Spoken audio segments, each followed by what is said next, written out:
The metallic screech of the water shutoff valve echoed through my basement laboratory as Norman Clark's utility crew killed the flow to my marine research facility. 20 custom-built aquarium systems fell silent, their filtration pumps gasping as the last drops of life-sustaining seawater circulated through coral colonies that had taken me 8 years to cultivate. Some of these corals existed nowhere else on Earth, but Norman had no idea what he'd just triggered. See, when you spend 15 years studying water systems for NOAA and you've got connections throughout every federal environmental agency, shutting off someone's water isn't just an inconvenience, it's evidence. And in about 6 months, Norman Clark was going to discover that messing with a marine biologist's life's work was the single biggest mistake he'd ever made. The smell of dying reef filled the air as my daughter Emma pressed her face against the basement door, her routine shattered by the sudden silence from her favorite place in the world. Hey, before we dive deeper into this insane story, I want to hear from you folks watching. Drop a comment and tell me where you're tuning in from, because I'm genuinely curious if water bill corruption is as bad in your area as it was in ours. Seriously, some of the numbers I'm about to share are going to blow your mind. Let me back up and tell you how this whole thing started, because the Norman Clark I'm about to describe wasn't some cartoon villain. He was something way more dangerous, a smart, methodical predator who'd figured out how to legally steal from an entire community. My name's Ethan Blackwood, and for the past decade, I've been what you might call an underwater gardener. I work remotely for the National Oceanic and Atmospheric Administration, studying coral reef restoration. Most people think marine biology is all swimming with dolphins and documenting pretty fish, but the reality is that I spend most of my time in a climate-controlled basement laboratory, nursing dying reef ecosystems back to health one polyp at a time. After my wife died in a car accident 4 years ago, I'd converted our suburban San Diego home into something that would have made Jacques Cousteau jealous. The basement housed 20 interconnected aquarium systems, each one a precisely calibrated slice of ocean containing coral species on the verge of extinction. Water temperature held steady at 78.2 degrees Fahrenheit, salinity maintained at exactly 35 parts per thousand, pH buffered to match their native Caribbean and Pacific environments. My daughter Emma, 12 years old and on the autism spectrum, had found her sanctuary down there, among the swaying anemones and darting cleaner fish. While other kids her age were glued to smartphones, Emma could spend entire afternoons documenting coral growth patterns, her detailed sketches more accurate than some published scientific illustrations. The rhythmic sound of water circulation and the gentle blue glow of LED reef lights provided the sensory regulation she needed to function in a world that often felt too loud, too bright, too chaotic. Coastview Residence wasn't your typical suburban HOA nightmare. Nestled 15 minutes from the Scripps Institution of Oceanography, our neighborhood attracted research scientists, retired Navy officers, and tech entrepreneurs who'd cashed out and wanted to live near the ocean. People understood the value of scientific work here, at least most people did. The monthly water bills had always been high. Running a marine laboratory requires about 800 gallons per day of carefully conditioned seawater, but at $247 per month, it seemed reasonable for someone conducting federally funded research that might help save entire reef ecosystems. I'd submitted all the proper environmental impact assessments, and the HOA had approved my home laboratory setup 3 years earlier without any issues. Norman Clark appeared at my doorstep on a Tuesday morning in March, clipboard in hand and wearing the kind of forced smile that immediately sets off alarm bells. Average height, thinning brown hair slicked back with too much gel, and clothes that screamed middle management power trip. Pressed khakis, polo shirt with the HOA logo embroidered over the pocket, and shoes so polished they could signal aircraft. "Mr. Blackwood," he said, not bothering with pleasantries, "I'm here about your water usage situation." The way he said situation made it sound like I'd been running an illegal puppy mill instead of conducting peer-reviewed marine research. Norman had recently been elected as the HOA's managing director, promising to bring fiscal responsibility and proper oversight to Coastview residents. What that actually meant was micromanaging every aspect of his neighbors' lives while inflating his own importance. "I've been reviewing the quarterly utility reports," Norman continued, his eyes scanning past me toward the basement stairs where the quiet hum of aquarium equipment was barely audible. "Your water consumption is significantly above community standards. We're talking about nearly 800 gallons per day, Mr. Blackwood. That's more than most families use in a week." I explained about the marine research, the federal grants, the approved laboratory setup. Norman nodded along with the kind of fake attention that meant he'd already made up his mind before knocking on my door. "See, here's the thing," he said, shifting his weight and adopting the tone of someone about to deliver bad news with obvious satisfaction. "The HOA board has voted to implement new water conservation measures. Effective immediately, household water usage is capped at 200 gallons per day. Anything above that threshold will be subject to progressive penalty fees. 200 gallons. My laboratory's recirculation system alone required 600 gallons daily just for basic maintenance, not counting the additional water needed for weekly partial changes that kept the coral cultures alive. That's impossible, I told him. The coral colonies can't survive on that little water. Some of these species exist nowhere else on the planet. Norman's smile widened, and I caught a whiff of expensive cologne trying to mask the stale coffee smell that seemed permanently attached to his clothes. Well then, Mr. Blackwood, I guess you'll need to find a more appropriate location for your hobby. Hobby. He called 8 years of federally funded marine conservation research a hobby. The first penalty notice arrived 3 days later. $2,947 for excessive water consumption in a single week. The second week brought a $3,200 bill. By the end of the month, Norman had essentially tripled my water costs, and that was just the beginning. The escalation was methodical, almost surgical in its precision. Norman understood that direct confrontation might trigger sympathy from other neighbors, so instead he deployed what I came to think of as death by 1,000 regulatory cuts. Each new restriction was technically legal, carefully worded to sound reasonable to anyone who didn't understand the technical requirements of marine research. First came the noise ordinance complaints.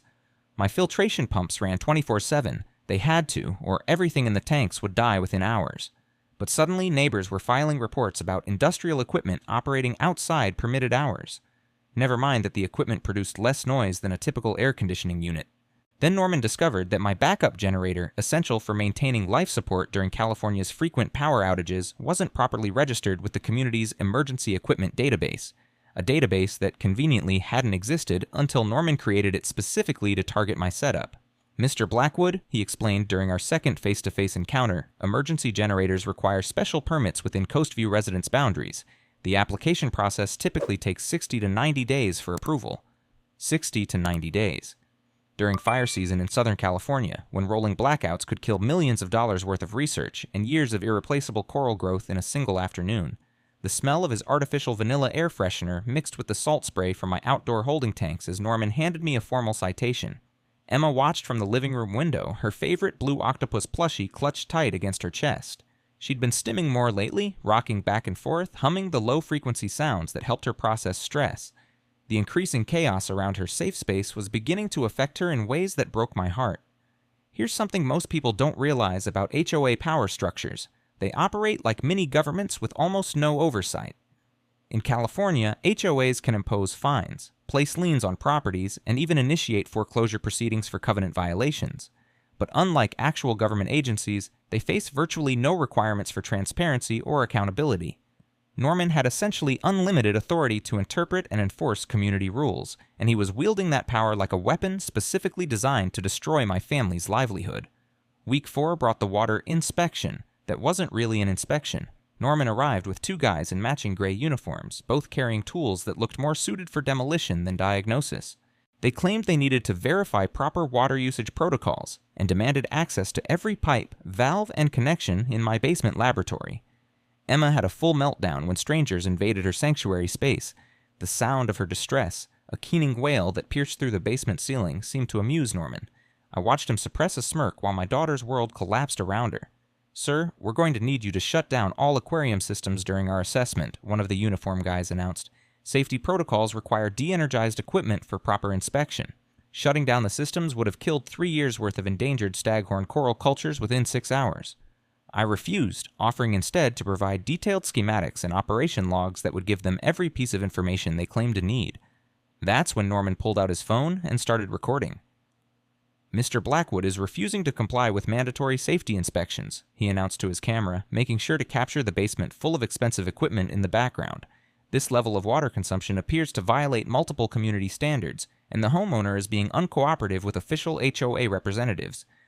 The video would later surface on the community Facebook page with the caption, "Is this the kind of neighbor we want in Coastview? Wasting community resources and refusing basic safety compliance." But Norman's real masterstroke came in week 6. The environmental impact assessment that somehow concluded my closed-loop research systems were potentially harmful to local groundwater and required immediate remediation.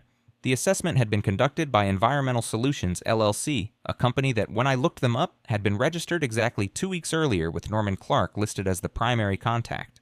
I realized then that this wasn't just harassment. Norman was systematically building a legal case to force me out of the community entirely, using fabricated violations and pseudo-official documentation to create the appearance of legitimate regulatory action. The breaking point came when Emma's school counselor called to report that she'd been having increasingly severe anxiety episodes, constantly worried about the men coming to take away the fish.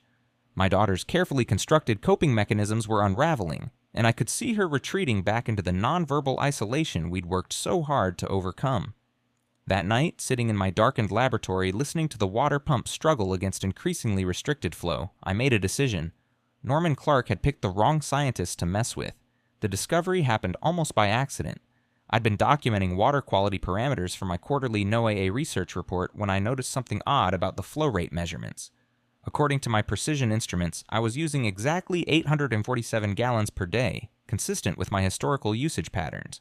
But according to the water meter Norman's crew had inspected, I was somehow consuming nearly 2,400 gallons daily. That's when the marine biologist in me kicked in. In my world, when the data doesn't match reality, you dig deeper until you find the truth.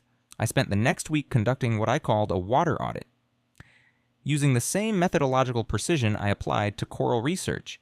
Every faucet, every toilet flush, every aquarium top-off was measured and logged. I installed temporary flow meters on my main water line and compared the readings to my official utility meter. The discrepancy was staggering. The official meter registered 2.3 times more water than actually flowed through my pipes. Here's a little-known fact about utility fraud. It's one of the easiest crimes to hide and one of the hardest to detect, because most people trust their water bills without question. But when you're a scientist who's spent years calibrating sensitive measurement equipment, fraudulent readings stick out like a neon sign. I expanded my investigation, using my NOAA credentials to access federal databases on regional water consumption patterns. What I found made my blood run cold. Coastview Residence was reporting per-household usage rates that were 340% above the California average for similar communities. Either our neighborhood was full of the most wasteful water users in state history, or someone was systematically inflating consumption data. The lab analysis confirmed it. Using my research-grade spectrometers, I tested mineral content in water samples from 6 different neighborhood sources. The chemical signatures indicated flow rates consistent with normal residential usage, not the excessive consumption reflected in community billing reports. Norman Clark wasn't just harassing me about my water usage. He was stealing from every family in Coastview Residence, using falsified meter readings to inflate bills and pocket the difference. The HOA water management contract gave him direct access to utility data and billing systems, perfect cover for large-scale fraud. My hands shook as I calculated the total scope. 2,000 households, average monthly overcharge of $180, sustained over 5 years. Norman had stolen approximately $4.5 million from his own neighbors while positioning himself as a guardian of fiscal responsibility. Building a federal case against utility fraud requires patience and precision, qualities that 8 years of coral research had taught me in abundance. I couldn't just call the authorities with accusations. I needed bulletproof evidence that would stand up in court and documentation that proved systematic, intentional deception. My first call was to Dr. Sarah Chen at the EPA's Pacific Southwest office. Sarah and I had collaborated on 3 published papers about industrial pollutant effects on coral reproduction, and she understood both the scientific value of my work and the technical complexity of water system analysis. "Ethan, what you're describing sounds like classic utility fraud," she told me during our encrypted video call. "But proving intent requires demonstrating that the overcharges were systematic rather than equipment malfunction or measurement error." That's where my marine biology background became unexpectedly useful. Coral research requires tracking dozens of interconnected variables over extended time periods: water chemistry, temperature fluctuations, growth rates, reproductive cycles. The analytical skills that made me good at reef conservation also made me very good at detecting patterns in large data sets. I spent the next month conducting covert water analysis throughout the neighborhood. Posing as a researcher studying residential conservation patterns, I collected flow samples from 23 different properties, always with permission from homeowners who were increasingly curious about their soaring water bills. The data painted a clear picture. Actual consumption was consistent with state averages, while reported consumption was inflated by a factor that varied between 2.1 and 3.8, depending on the household's ability to pay higher bills. Norman was literally stealing more from families he perceived as wealthier. My neighbor Marcus Webb, a retired Navy quartermaster who'd noticed the same billing irregularities, became my first major ally. Marcus had spent 30 years managing supply logistics for aircraft carriers, and he recognized systematic theft when he saw it. "Son," he told me while examining my flow rate documentation, "this isn't just fraud. This is organized crime with a community service smile." Marcus introduced me to the Coastview residents' Old Salts, a group of 7 retired military officers who'd chosen our neighborhood specifically for its proximity to marine research facilities. These guys had dealt with procurement fraud in military contexts, and they understood exactly how to document evidence that would satisfy federal investigators. Meanwhile, Emma's condition was deteriorating. The stress of constant HOA harassment had triggered what her therapist called environmental anxiety disorder. She'd stopped eating regularly, started having nightmares about men in gray uniforms, and hadn't voluntarily spoken in 3 weeks. My daughter was disappearing back into autism's protective isolation, and Norman Clark's greed was the direct cause. That's when I realized this had moved beyond a simple property dispute. Norman wasn't just stealing money, he was destroying a vulnerable child's mental health for profit. And that transformed my methodical scientist approach into something much more personal. The breakthrough came during week 10, when I finally gained access to the community's historical water usage database. Marcus's contact at the San Diego County Water Authority helped us obtain 5 years of aggregate consumption data for Coastview residents, information that should have been public record but somehow wasn't easily accessible. The numbers told an incredible story. According to official HOA reports, community water consumption had gradually increased by 340% over the past 5 years, with particularly dramatic spikes during months when Norman revised billing procedures.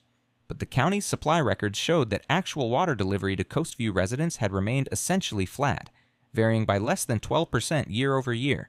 Norman wasn't just inflating individual bills. He was creating phantom consumption that existed only on paper, then billing residents for water they'd never received. The mathematical precision was actually impressive. If you admire criminal sophistication, here's something most people don't know. Federal wire fraud charges apply to any scheme that uses electronic communications to defraud victims of money or property. Every inflated water bill that Norman processed through digital billing systems constituted a separate federal crime, potentially carrying up to 20 years in prison per count. But I needed more than numbers. I needed proof of intent, evidence that Norman knew exactly what he was doing and chose to continue anyway. That proof came from an unexpected source: Emma.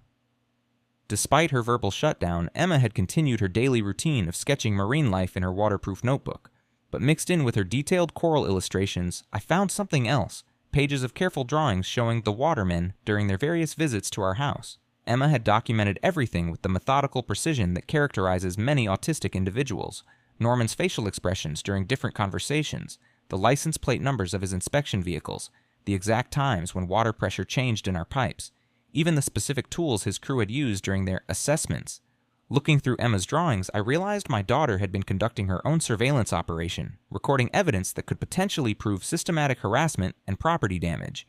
The final piece came when Marcus Webb's military contacts helped us access utility infrastructure records for the entire neighborhood.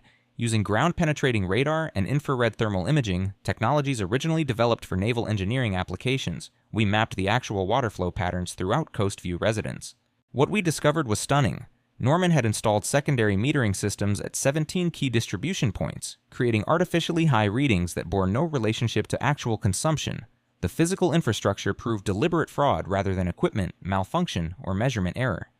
Phase 2 of my plan required leveraging resources that only a federally connected marine scientist could access. I reached out to Agent Lisa Rodriguez at the EPA's Criminal Investigation Division, someone I'd worked with 2 years earlier on a case involving illegal dumping near protected coral reef habitats. "Agent Rodriguez," I said during our secure phone call, "I've uncovered what appears to be systematic utility fraud affecting over 2,000 households in a San Diego suburb. The documentation involves water rights violations, environmental impact fraud, and potential mail fraud through falsified billing systems." The EPA takes utility fraud seriously, especially when it involves environmental claims and federally regulated water systems. Within a week, Agent Rodriguez had coordinated with the California Public Utilities Commission to initiate a formal investigation. But I wasn't done. Norman had made this personal when he threatened my daughter's well-being, and I intended to make sure the consequences matched the scope of his crimes. My next call was to Dr. James Mitchell at the National Science Foundation, the program director who oversaw federal funding for my coral restoration research. I explained how HOA harassment was jeopardizing federally funded research projects and potentially causing the loss of irreplaceable scientific specimens.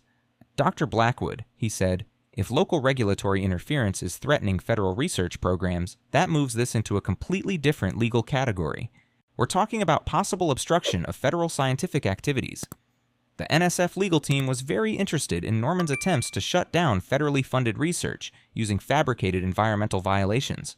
Apparently, interfering with federal scientific programs carries much more serious penalties than simple HOA harassment.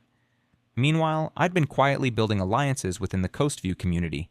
The Old Salts military group provided credibility and leadership experience. Dr. Patricia Vance from Scripps offered scientific backing and media connections. The neighborhood's 12 other families with special needs children rallied around Emma's situation, recognizing that Norman's tactics could eventually target any family that didn't fit his narrow definition of community standards. But my most important ally turned out to be someone I never expected. Margaret Foster, the 73-year-old retired accountant who lived 2 streets over and had been methodically documenting billing irregularities for the past 18 months. "Honey," Margaret told me during our clandestine meeting at the local coffee shop, "I've been tracking this man's numbers since he took office, and they don't add up, not even close." Margaret had maintained detailed spreadsheets comparing official HOA financial reports with individual billing statements, and her analysis revealed systematic discrepancies that painted a clear picture of embezzlement. Between the inflated water charges and various special assessment fees that never seemed to fund actual community improvements, Norman had been extracting approximately $35,000 per month from Coastview residents. "The question isn't whether he's stealing," Margaret said, sliding a manila folder across the table. "The question is how long we let him get away with it." The confrontation I'd been planning for months finally arrived during the December HOA board meeting, scheduled to address ongoing compliance issues with non-conforming property usage. Norman had specifically requested that my case be discussed in open session, clearly expecting to publicly humiliate me into submission. The community center meeting room held about 60 residents, with Norman positioned at the head table, flanked by 4 board members who seemed uncomfortable with the aggressive tone he'd been setting. I arrived with Marcus Webb, Dr. Vance, Margaret Foster, and Agent Rodriguez, who'd agreed to attend as an interested federal observer. Norman opened with a PowerPoint presentation titled "Protecting Community Resources: The Coastview Water Crisis." His slides featured dramatic graphs showing skyrocketing water consumption, photographs of my basement laboratory equipment that he'd somehow obtained without permission, and financial projections claiming that excessive usage by individual residents was threatening the community's fiscal stability. "Ladies and gentlemen," Norman announced, his voice carrying the satisfied tone of someone about to deliver a knockout blow, "Mr. Blackwood's continued operation of commercial aquaculture facilities in a residential setting represents a clear violation of community standards and environmental responsibility." Commercial aquaculture. He'd somehow reclassified federally funded research as a commercial fish farming operation. Norman clicked to his final slide. "A formal resolution demanding immediate cessation of all aquarium operations, removal of non-residential equipment, and payment of $23,147 in accumulated violation fees." The resolution was scheduled for an immediate vote. That's when I stood up. "Before we vote on Mr. Clark's resolution," I said, my voice steady despite the adrenaline coursing through my system, "I think the community should understand exactly how our water billing system actually works." Norman's confident expression flickered for just a moment, the first crack in his armor I'd seen since this whole thing started. I clicked on my own laptop, and my prepared presentation filled the room's projection screen. The first slide was titled, "Water Consumption Fraud in Coastview Residents, a Federal Investigation." The room went dead silent. "Over the past 4 months," I began, "I've been working with federal investigators to document systematic utility fraud affecting every household in this community. Mr. Clark has been inflating water consumption data by an average of 280%, stealing approximately $4.5 million from his own neighbors over the past 5 years. Norman shot to his feet. "This is completely inappropriate. This meeting is about Mr. Blackwood's violations, not—" "Agent Rodriguez," I continued, ignoring Norman's interruption, "would you like to explain what federal wire fraud charges typically carry?" Agent Rodriguez stood up, her FBI credentials clearly visible as she addressed the room. "Mr. Clark, you're under federal investigation for mail fraud, wire fraud, embezzlement of community funds, and violation of California Public Utilities Code Section 739(5). I advise you to remain silent and contact an attorney immediately."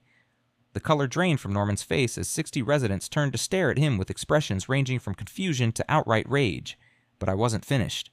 "Here's what most people don't know about utility billing fraud," I said, clicking to my next slide, which showed side-by-side photographs of water meters throughout the neighborhood. Mr. Clark installed secondary measurement devices that inflate readings by predetermined amounts, then pockets the difference between actual consumption and reported consumption. The evidence was overwhelming: photographs of modified meters, flow rate analysis, financial transaction records showing unusual cash deposits to Norman's personal accounts, and testimony from 3 other neighborhoods where similar schemes had been discovered and prosecuted. Margaret Foster presented her accounting analysis, demonstrating that Norman's special assessment fees had funded personal expenses, including a luxury vacation to Hawaii and a down payment on a second property in Arizona. Marcus Webb outlined the military-style investigation that had uncovered Norman's fraud network, revealing connections to utility corruption schemes in 4 other California communities. Dr. Vance explained how Norman's attacks on federally funded research constituted potential violations of scientific integrity laws and could trigger additional federal investigations. As the presentation concluded, I could hear neighbors throughout the room whispering angry calculations, figuring out exactly how much Norman had stolen from their individual families over the years. "So before we vote on Mr. Clark's resolution about my water usage," I said, making direct eye contact with Norman, "maybe we should vote on whether our HOA managing director should be immediately removed from office pending federal fraud charges." Norman tried to speak, but Agent Rodriguez raised her hand. "Sir, I strongly advise against making any statements without legal counsel present." The room erupted in angry voices as residents began demanding answers about their own inflated bills. Norman gathered his papers with shaking hands and left the meeting without another word, escorted by Agent Rodriguez and 2 other federal investigators who'd been waiting outside. The vote to remove Norman from office was unanimous. The vote to approve my laboratory operations was also unanimous. The vote to pursue civil litigation against Norman for restitution was, you guessed it, unanimous. 6 months later, Norman Clark pled guilty to 14 federal fraud charges and was sentenced to 8 years in federal prison. The restitution order required him to repay $4.7 million to Coastview residents, plus an additional $1.2 million in federal penalties and legal costs. His house went into foreclosure. His retirement accounts were liquidated for victim compensation. His Arizona property was seized as proceeds from criminal activity. Meanwhile, my coral restoration research had gained national attention when one of my endangered reef cultures produced a breakthrough compound showing promise for treating childhood neurological disorders. Emma's story, the autistic girl whose safe space was threatened by HOA corruption, became a powerful symbol for protecting scientific research and supporting families with special needs. The basement laboratory that Norman tried to destroy is now part of a federal marine conservation program, with official recognition from both NOAA and the National Science Foundation. Emma, who's speaking again and thriving in her aquatic sanctuary, recently published her first scientific illustration in the Journal of Marine Biology. She was 13 years old. Sometimes the best revenge isn't getting even. It's proving that the thing someone tried to destroy was more valuable than they ever understood. Norman Clark learned that lesson from his federal prison cell, where I hear the water pressure is excellent, but the view leaves something to be desired. Next week, I'm going to tell you about the time an HOA tried to foreclose on a retired Air Force colonel's property, not knowing he had mineral rights that dated back to the 1800s. That story involves oil drilling, federal easements, and the single most expensive HOA legal settlement in Texas history. But that's a story for another time. For now, drop a comment and let me know if you've ever dealt with utility fraud in your area, because after what I've learned about this industry, I suspect Norman Clark wasn't working alone.